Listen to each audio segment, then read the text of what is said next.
जय जगन्नाथ।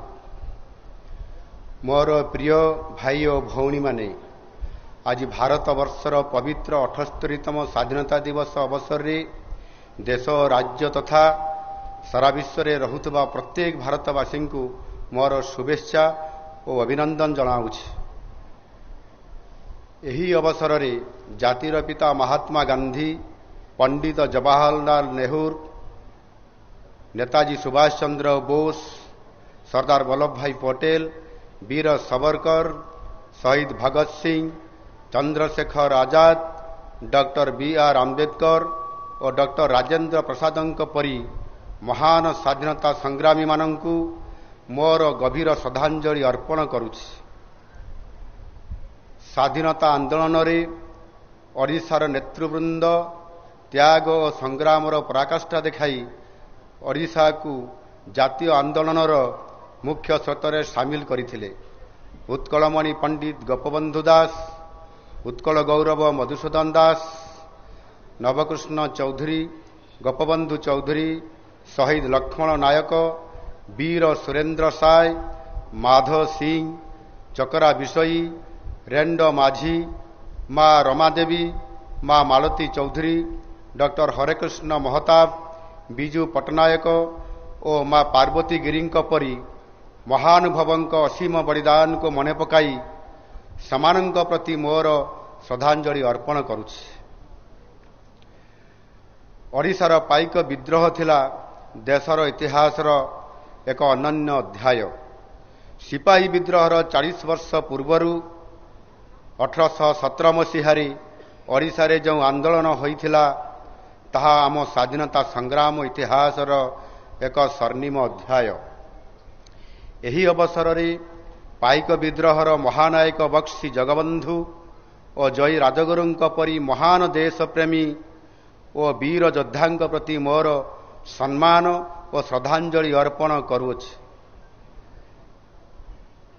देशर शांति और सुरक्षा पाई शहीद होइतबा प्रतिरक्षा बाहिनीर वीर सैनिक और सुरक्षा बाहिनीर अमर जवान मानक प्रति मध्य एही अवसर रे मोर श्रद्धांजलि अर्पण करुछि। भारतर स्वाधीनता संग्राम सारा विश्व इतिहास रे एक अनन्य अध्याय। महात्मा गांधी सत्याग्रह और नेताजी सुभाष चंद्र बोस संग्रामर आह्वान इंग्रेज शासनर मूलदुआ को दहलाई देइथिला। से संग्राम, त्याग और बलिदान स्वरूप आज आमे एक स्वाधीन देशर नागरिक भावरे विश्व दरबार रे प्रतिष्ठा लाभ करिछु। आजिर दिवस हेउछि आमर महान स्वाधीनता संग्रामी मानंकर जीवनरु अनुप्रेरणा नहीं देशर प्रगति पाई निजकु पुनर्प्रतिबद्ध करिवार दिन। एहा भितरे 77 वर्ष बीतीगलाणी। देश एबे अमृत काल दे गति करुछि। एही अमृत काल मध्यरे यशस्वी प्रधानमंत्री नरेंद्र मोदीजी नेतृत्व रे भारत एबे विश्वर सबुठारु द्रुत अभिवृद्धि संपन्न देश भावरे समग्र विश्व रे प्रतिष्ठा हासिल करिछि। देशर अर्थनीति आज प्राय $4 ट्रिलियन रे पहुंची सारिलाणी। मोदीजी नेतृत्व रे भारत आउ अल्प किछि वर्ष मध्यरे $5 ट्रिलियन अर्थनीति रे पहुंचीब। मात्र 10 वर्ष भितरे भारत वर्ष विश्व अर्थनीति रे 11 स्थान रु आसी आज विश्वर 5म बृहत अर्थनीति रे पहुंची पारिछि।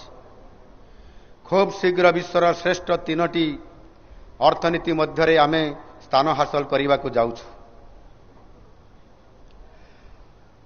आतंकवाद दमन और नक्सल दमन क्षेत्र रे आमे उच्च सफलता हासिल करिछु। सारा विश्व आज विभिन्न क्षेत्र रे भारतर नेतृत्व आशा करुछि और तार नेतृत्व को सम्मान मध्य देउछि। भारतर स्वाधीनतार शतवार्षिकी अवसर रे 2047 मसीहा सुधा आमे निश्चित भावरे विश्वर अग्रणी देश मानक मध्यरे स्थान पाइबु एवं भारत को विश्वगुरु हेबार लक्ष्य निश्चय पूरण करिबु। आजिर दिनटी आम ओडिशा पाई खूब गुरुत्वपूर्ण। ଓଡ଼ିଶା ଆଜି ପରିବର୍ତ୍ତନର ପଥର ଯାତ୍ରା ଆରମ୍ଭ କରିଛି। ଓଡ଼ିଶାବାସୀ ପ୍ରଚାର ସର୍ବସ୍ୱ ବିକାଶର ରାସ୍ତାରୁ ବାହାରି ଆଜି କର୍ମ ସର୍ବସ୍ୱ ବିକାଶ ପାଇଁ ରାସ୍ତା ବାଛିଛନ୍ତି। ଆତ୍ମାବିହୀନ ଗତିକୁ ଅସ୍ୱୀକାର କରି ଅସ୍ମିତାକୁ ସ୍ୱୀକାର କରିଛନ୍ତି। ଓଡ଼ିଶାବାସୀ ସ୍ୱାଭିମାନୀ, ଇତିହାସ ଏହାର ସାକ୍ଷୀ ରହିଛି। ଏହି ମାଟି ଦିନେ ଚଣ୍ଡାଶୋକଙ୍କୁ ଧର୍ମାଶୋକରେ ପରିବର୍ତ୍ତନ କରିଥିଲା।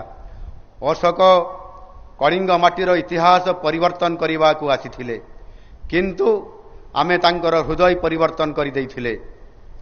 ଏହାର ଅନେକ ବର୍ଷ ପରେ ସମ୍ରାଟ ଖାରବେଳ ମଗଧ ବିଜୟ କରି କଳିଙ୍ଗର ପରାକାଷ୍ଠା ଦେଖାଇଥିଲେ।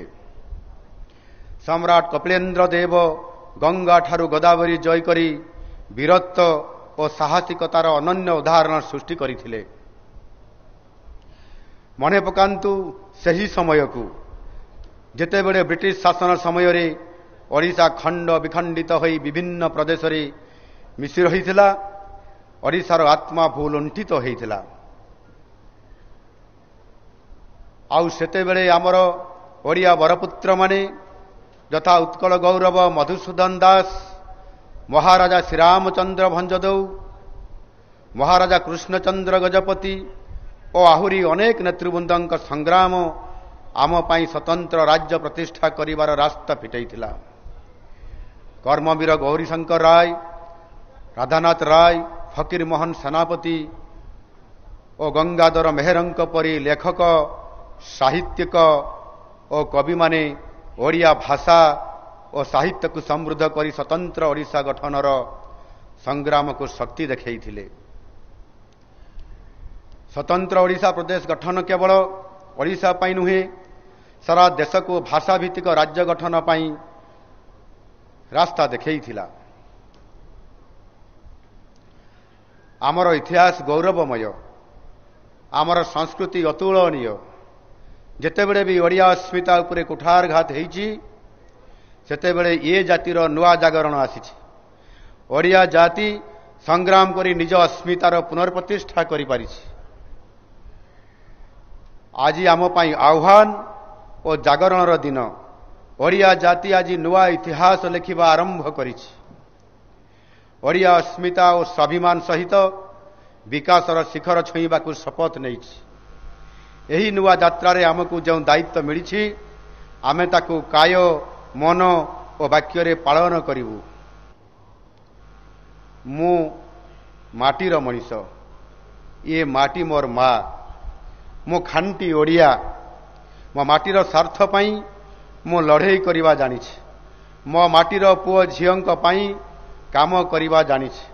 ମୁଁ ବଡ଼ ବଡ଼ ସ୍ୱପ୍ନ ଦେଖାଇବାରେ ବିଶ୍ୱାସ କରେ ନାହିଁ, କିନ୍ତୁ ଯାହା ପ୍ରତିଶ୍ରୁତି ଦେବି ତାକୁ ନିଶ୍ଚୟ ପାଳନ କରିବି। ଆପଣଙ୍କ ସରକାର ଆପଣଙ୍କୁ ଯେଉଁ ପ୍ରତିଶ୍ରୁତି ଦେଇଥିଲେ, ତାକୁ ଗୋଟିଏ ଗୋଟିଏ କରି ପାଳନ କରି ଚାଲିଛନ୍ତି, ଆମର ପ୍ରତିଶ୍ରୁତି ପଥରରେ ଅଙ୍କା ହୋଇଥିବା ଚିତ୍ର ପରି।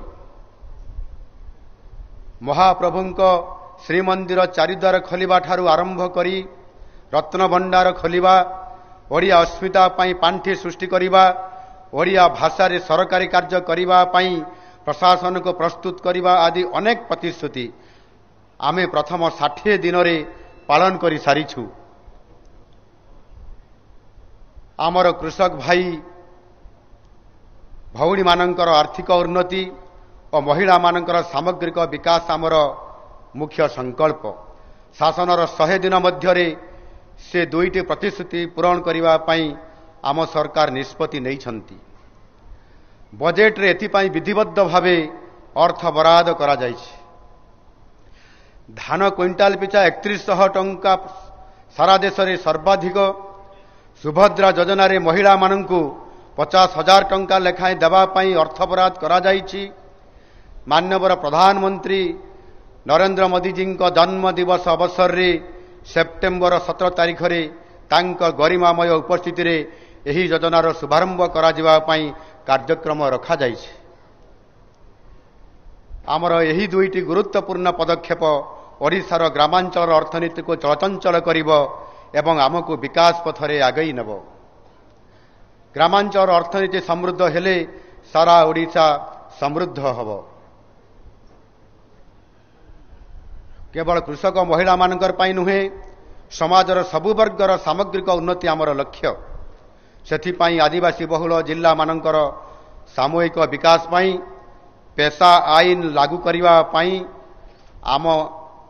आमे पदक्षेप नौछु। तृणमूल स्तर विकासर इंजिन को आगे नवाई ग्राम सभा माध्यम विभिन्न योजना प्रस्ताव ग्रहण करा जिवो, जहाँ पंचायत राज व्यवस्था को सशक्त करिवो एवं आगामी दिन में विकसित ओडिशा गठन दिगरे प्रमुख भूमिका ग्रहण करिवो। प्रधानमंत्री नरेंद्र मोदी जी देश पाई सबका साथ सबका विकास सबका विश्वास सबका प्रयासर गुरुमंत्र देइछंती। सही मंत्र रे दीक्षित होई समस्त को सामिल करी ओडिशावासी सेवा करने को आमे प्रतिश्रुतिबद्ध। शिक्षा स्वास्थ्य शिल्पायन निजुक्ति दक्षता विकास एवं गरीब लोकंकर कल्याण ये सब लक्ष्य पूरण पाई आमे कार्यक्रम आरंभ करिछु। खाली पड़िथिबा 1.5 लाख सरकारी पदवी पूरण करने पाई राज्य सरकार पदक्षेप ग्रहण करिसंती। ताहा सहित आगामी 5 वर्ष रे ओडिशार युवक युवती मानकर निजुक्ति क्षेत्र रे व्यापक सुजोग सृष्टि करा जिवो। राज्य रे स्वास्थ्य सेवा समस्त पाखरे सहज भाव में पहुंचाइबा पाई आयुष्मान भारत योजना सहित राज्य सरकार गोपबंधु जन आरोग्य योजना लागू करिसंती, जोंथिरे कौनसी योग्य व्यक्ति उत्तम स्वास्थ्य सेवारू वंचित हेबे नहीं। आमर विकासर रास्तार आमे 3टी बड़ माइल खुंट धार्य करिछु। 2029, 2036 और 2047 माननीय प्रधानमंत्री 2047 सुधा भारत को विकसित भारत करिया पाई लक्ष्य रखिछंती। एही क्रम रे विकसित भारतर विस्तृत स्वरूप मध्यरे आमको ओडिशार विकास को आगे नहीं 2036 मध्यरे ओडिशार अर्थनीति को समृद्ध करने को पड़िबो। आमर चिंता और चेतना रे केवल गोटे लक्ष्य रही ताहा हेउछि विकसित ओडिशार लक्ष्य पूरण करी 4.5 कोटी ओडिशावासी अमाप सुजोग सृष्टि करिबा हबो। आम पाखरे समय बहुत कम। राज्यवासी आमको जो सुजोग देइछंती तार प्रति मिनिट प्रति सेकेंड सदुपयोग करने पाई आमे संकल्पबद्ध। आम सरकार गणतंत्र एवं गणतांत्रिक पद्धति उपरे अगाध विश्वास करे। गणतंत्र रे साधारण लोक हेउछंती सबुठारु गुरुत्वपूर्ण। सरकारंकर समस्त योजना समस्त आभिमुख्य साधारण लोकंक स्वार्थर सुरक्षा दिगरे संचालित हवा आवश्यक। सेथिपाई आमे सरकार प्रति सप्ताह लोकंक अभियोग शुणी समानंक समस्यार समाधान करुछंती। आपण माने जानती 1975 एमरजेंसी स्वाधीनोत्तर भारत इतिहासर एक कलंकित अध्याय। मिसा आईन बलरे जो देशप्रेमी मानंकु जेल दंड भोगिबाकू पड़िथिला समानंकु आमर सम्मान जणाइबा पाई आम सरकार पेंशन मागणा स्वास्थ्य सेवा एवं फ्री बस पास सुविधा करिवे। स्वाधीनतार परिभाषा व्यापक। राजनैतिक स्वाधीनता सहित आर्थिक स्वाधीनता खूब गुरुत्वपूर्ण। यह व्यतीत आमर बौद्धिक स्वाधीनता और आध्यात्मिक स्वाधीनतार मध्य गुरुत्व रही। बौद्धिक और आध्यात्मिक स्तर में भारतर स्वतंत्र परिचय रही। यही परिचय को आहुरी उज्जवल करिवार समय आसीछि। विश्वगुरु भारत आध्यात्मिक क्षेत्र में सारा विश्व को सचेतन करी शांति मैत्री और सद्भावना प्रतिष्ठा करिवारे गुरुत्वपूर्ण भूमिका ग्रहण करी चलीछि। एथिपाई जाति धर्म और वर्ण निर्विशेष समस्त भारतवासी को देशर सर्वांगीन विकास पाई एक मन और एक प्राण होई काम करने को पड़िबो। विश्वस्तर रे निजर पराकाष्ठा देखा पड़िबो। आमर चिंताधारा को विश्वस्तरीय करने को हबो। आसंतु आज आमर सबु स्वप्न सबु लक्ष्य को हासिल करने पाई आमे समस्ते मिलीमिशी भारत मातार सेवा करिबा ଏବଂ ସେବା କରିବା ସହିତ ଓଡ଼ିଶାର ସାମଗ୍ରିକ ବିକାଶ ପାଇଁ ପ୍ରତିବଦ୍ଧ ହୋଇ କାମ କରି ଚାଲିବା। ଧନ୍ୟବାଦ। ଜୟ ହିନ୍ଦ। ବନ୍ଦେ ମାତରମ୍। ବନ୍ଦେ ଉତ୍କଳ ଜନନୀ।